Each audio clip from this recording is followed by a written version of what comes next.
Hey, today we are talking about how to overcome imposter syndrome. Is this something that you have where you think, oh my gosh, if anybody finds out what I'm really like or what I really know or how little I really know, it's all over. How is it we can do some amazing and sometimes unexplainable things, like heal our own bodies by the power of our thoughts? Mother's intuition, the law of attraction. Can we really tap into our subconscious mind? Can we really create our own realities? It begs the question, are we novice gods? Okay, today we are talking about imposter syndrome. Have you ever felt this way? That you feel like, oh, if anybody ever finds out what I'm really like or how little I actually know, or how horrible of a person or an actor or a businessman or whatever it is that you're in, have you ever felt that way, that you just feel like, man, as soon as anybody finds this out, I'm through. It's just the end of me. Well, let's take a little test. We'll do the imposter syndrome test. And let's see what other people think. I just want you to know that you're not alone here. So I want you to, I'm going to read a statement, and I want you to think in your mind kind of who you think that might be that has said that, and see if you can figure it out. Okay, so this one says, there are an awful lot of people out there who think I'm an expert. How do these people believe all this about me? I am so much aware. I'm so much aware of all the things I don't know. Who do you think that is? Anyway, that is Dr. Chan. He's the chief of the World Health Organization. I mean, we believe that he knows quite a lot of stuff, right? A lot more than we know. But that's what he thinks about himself when he gets into imposter syndrome. Okay, this next one may surprise you. This one, I'll give you a hint, it's a she. She says, I still think people will find out that I'm really not very talented.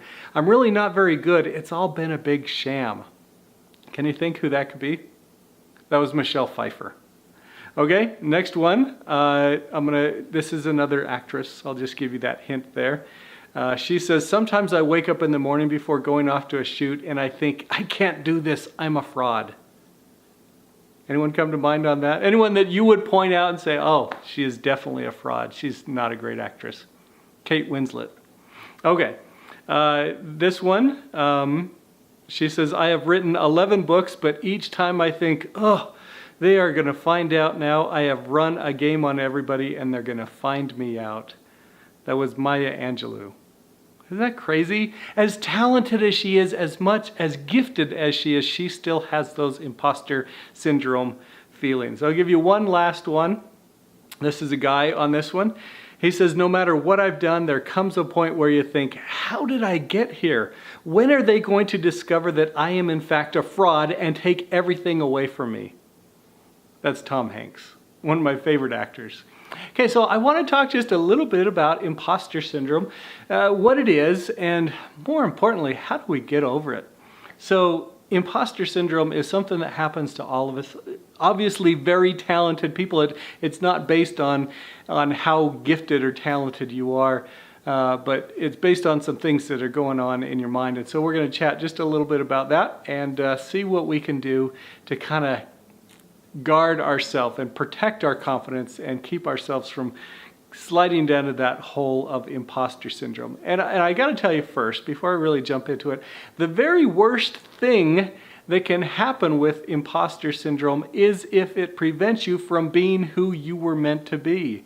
If it makes you live small, if it makes you live so that you don't share your gift and your talent and don't become who you were meant to be, that would be tragic. So let's not let imposter syndrome work. And what imposter syndrome really is it's when we feel that we are unworthy of success. And it happens to all of us. We have these thoughts that I'm not good enough. I'm not smart enough. I'm not, I'm not creative enough. I'm not, if you can, where are you? What are the things that come to your mind when you think of I'm not enough? Or if somebody finds out, that you have this feeling of deficiency within you, And when you allow that to grow, and when you don't feel complete and whole, then those feelings, the fraud police will come out, and those feelings of feeling inadequate and deficient. That's when they really start to win. So let's talk just a little bit about, we'll talk about 3 steps that you can do to guard yourself against feeling inadequate, feeling, imposter syndrome. Now, the first one is to get honest with yourself. And first of all, if you can be honest with yourself, then you can be honest with other people. But so often we tell ourselves these lies, and we pretend that we don't feel this way. We pretend so many things about ourselves because we're hiding. We are trying to show sparkly stuff so that people won't pay attention to what's really going on. And really, you have to get honest with yourself on who you are, what you're about, what you care about, and that takes some conscious effort. And then once you are honest with yourself, then you can be honest with others. And the cool thing about being honest with others is that's what they like about you. They like that you're showing up as a human. They can relate to you because you're just like them. You have problems and challenges, and things aren't quite working out for you the way that you wanted and that you intended. And they can relate that way. So I remember years ago I was talking to a coach who was giving me some counsel on this, and she pointed out that they can computerize music so that computers can make orchestral sounds as good as when people perform them live, except that they will be flawless. The performances will be absolutely perfect. And you know what? People listen to that and they can tell, because it doesn't sound human. It doesn't resonate with them. It doesn't create emotion for them, because there's just something false about it, because there isn't that imperfection.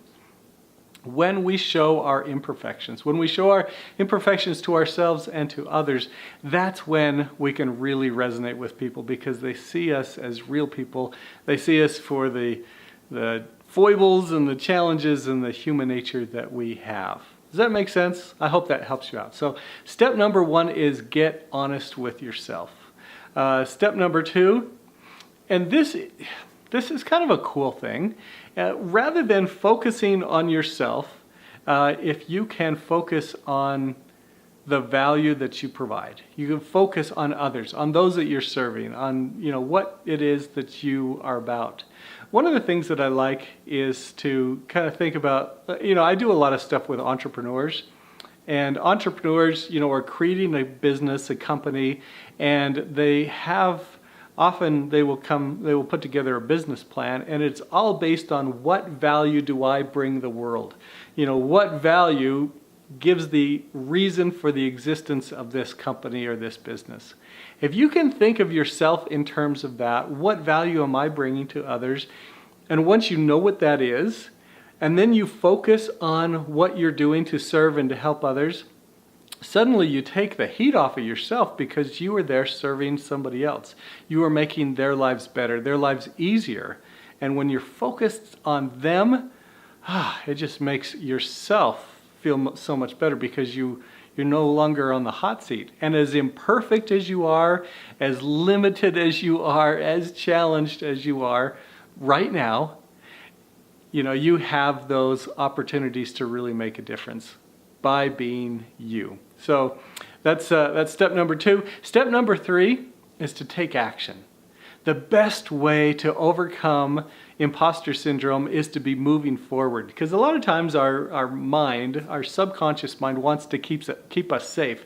And anything that we do or anything that we're planning on doing that is out of the normal, out of the ordinary, that seems scary, that could cause risk or harm to you, your subconscious mind wants to stop you, and so it's going to put on the brakes. And so often we live with our brakes on. But if you want to overcome that, if you want to really live as the fullest expression of yourself, start to take action, because then your subconscious mind will be focusing on your steps, on, oh, whoa, we're moving, we're doing something, and less on preventing you from taking those steps. Does that make sense to you? I hope it does. Anyway, when you start to take action, then you are moving forward, and then you're able to get over some of those blocks that happen before you start. And that's often where the blocks happen, is preventing you from even starting. Now, I do want to give you one little bonus. I'm just going to adjust my, if I can, maybe I can't. Oh, yeah, there we go. I'm going to just darken it just a little bit. It just was seeming so bright. Okay. I just want to share one little bonus tip with you, and that is that when you start having these doubts and this inner chatter that says you're not good enough, you're not smart enough, you're not pretty enough, you're not thin enough, you're not eloquent enough, you're not educated enough, you're not, credentialed enough, whatever your enough is that is preventing you from living as the fullest expression of yourself and allowing you to share your gift, when you start to have that inner chatter, just make sure you use the word yet. So if you have this thought that says, I am not smart enough yet, or I am not, anyway, you heard me use the word yet in there. If you say, I'm not smart enough, or I am not, I don't know, I'm not pretty enough. If you use the word yet at the end of that, it just opens up the doors to the possibilities. That story is not complete. That story is not done. And you're not done. You are in progress. You are a God in the making. You have this amazing power within you to be your best full self. So I hope those tips and tricks will help you overcome these self-sabotaging thoughts when you get into imposter syndrome, or start thinking that the fraud police are going to come out and pull you off stage, or whatever it is that you're doing. Anyway, I hope that helps you with where you're going to be. What if you are a God in the making? What if there is purpose to your life, meaning in your challenges? May you have the courage, power, and faith to become everything you were meant to be. If you want to work with me, find me at scottwilhite.com.